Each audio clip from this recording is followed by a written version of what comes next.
مدینہ شریف میں ایک یہودی جو حضور سے بے انتہا نفرت کرتا تھا اور ہمیشہ بغض و حسد میں اپنی زندگی گزارتا تھا، اس کا ایک لڑکا تھا، اپنے بیٹے کو بھی ہمیشہ حضور کے خلاف بھڑکاتا تھا، کہتا تھا کہ سنو عبداللہ محمد بن عبداللہ کے قریب نہ جانا، وہ ہمارے دین کے خلاف ہے، ان سے ہمیشہ نفرت کرتے رہنا، ان سے ہمیشہ دور ہی رہتے رہنا۔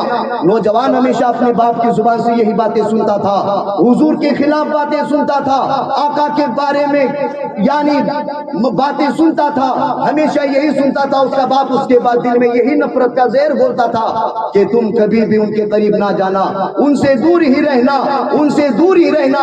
نوجوان ہمیشہ یہی باتیں سنتا، یہی باتیں سنتا۔ اچانک اس کے دل میں خیال آیا کہ چلو جن کے بارے میں میرا باپ اتنی نفرت میرے دل میں بھرتا ہے، ہمیشہ کہتا ہے کہ دور رہنا، آج چلو جو ہمارا دشمن ہے آج اس کا چہرہ دیکھ کر دیکھ لوں کہ کیسا ہے۔ اتنا اس نے سوچا اور جہاں سے حضور گزرتے تھے اس رستے کے کنارے پر کھڑا ہو گیا اور اتنے میں مصطفیٰ جان رحمت صلی اللہ علیہ وسلم کا گزر ہوتا ہے۔ گزر ہونا تھا، اس نوجوان یہودی کی نظر مصطفیٰ کے والضحیٰ والے چہرے پر پڑی، مصطفیٰ کی نظر اس کے آنکھوں سے ٹکرائی، جہاں جو ہی اس نوجوان کے نظروں سے مصطفیٰ کی نظریں ٹکراتی ہے نوجوان کی دل کی دنیا بدل جاتی ہے۔ جہاں نفرت اور عداوت کا چراغ جل رہا تھا، مصطفیٰ کی نظر پڑتی ہی اس نوجوان کی دل میں محبت الفت کا چراغ روشن ہو جاتا ہے۔ جہاں محبت، جہاں دشمنی اور عداوت کا چراغ جل رہا تھا، وہاں محبت اور مودت کا چراغ روشن ہو جاتا ہے۔ اب معاملہ یہ ہوتا ہے نظر ملتے ہی دل کی دنیا بدل گئی۔ اب والدین کی محبت اور حضور کی محبت یعنی دونوں میں ایک عجب معاملہ بڑھنے لگا۔ وہ جوان سوچنے لگا کہ ایک طرف ماں باپ کی محبت ہے، ایک طرف حضور کی محبت ہے، لیکن اس نوجوان کے دل میں حضور کی محبت غالب آ جاتی ہے، اور غالب آنے کے بعد اب نوجوان سوچ رہا ہے کہ ایک طرف جنت ہے، ایک طرف دوزخ ہے، کروں تو کیا کروں؟ لیکن سنو، جب اس نوجوان نے مصطفیٰ کے چہرے کو ایک نظر دیکھا تو پکار اٹھا کہ جس کا چہرہ اتنا روشن ہے وہ کبھی بھی باطل ہو نہیں سکتا ہے، وہ کبھی بھی غلط نہیں ہو سکتا ہے۔ آخرکار محبت بڑھتی گئی، عشق کا چراغ روشن ہوتا گیا۔ اب نوجوان کا معاملہ ایسا تھا کہ جب تک حضور کے چہرے کی زیارت نہ کر لیتا اسے چین نہیں ملتا تھا، جب تک حضور کے چہرے کو نہ دیکھ لیتا اسے سکون نہیں ملتا تھا، جب تک حضور کے چہرے کی زیارت نہ کر لیتا اس کی بے قراری بڑھتی ہی رہتی تھی۔ آخرکار اب اس نے ہمیشہ کا ماحول بنا لیا کہ کسی نہ کسی کام کے بہانے وہ آتا اور حضور کے چہرے کی زیارت کرتا، حضور کے والضحیٰ والے چہرے کی زیارت کیا کرتا تھا۔ دن گزرتے گئے، اچانک اس نے کچھ دن حضور کے چہرے کو نہ دیکھا، بیمار ہو گیا۔ بیماری نے ایسا پکڑا کہ بستر علالت پر سو گیا، اور اب اس نوجوان لڑکے کی اب چند سانسیں باقی تھی۔ طبیب بلائے گئے، حکیم بلائے گئے، علاج پر علاج کیا گیا، لیکن بیماری نہ سدھری۔ اور کیوں بیماری سدھرتی؟ ارے بیمار روح تھی اور جسم کا علاج کیا جا رہا تھا، اگر روح کا علاج کیا جاتا تو کچھ نہ کچھ فرق پڑتا۔ حالانکہ جب معاملہ بڑھتا گیا، اب اس نوجوان کی چند سانسیں باقی رہ گئی۔ وہ یہودی، اس کا باپ اس کے سرہانے بیٹھ گیا اور کہنے لگا، اے میرے بیٹے بتا تیری آخری خواہش کیا ہے، تیری آخری تمنا کیا ہے؟ تو نوجوان کہنے لگا اے میرے باپ، کیا تو میری آخری تمنا پوری کرے گا؟ کیا تو میری آخری تمنا پوری کرے گا؟ تو باپ نے بھرائی آواز میں کہا، بیٹا میں تیری جو خواہش ہے تمنا ضرور پورا کروں گا۔ نوجوان نے دھیمی آواز میں اپنے باپ سے کہا، اے میرے والد سنو، میں کچھ دنوں سے مصطفیٰ جان رحمت کی زلفوں کا اسیر ہو چکا ہوں، میرے دل میں حضور کی محبت جلوہ گر ہو گئی ہے، میری آخری تمنا یہی ہے کہ مرتے مرتے میں نبی کائنات کا چہرہ دیکھنا چاہتا ہوں، میرے دل کی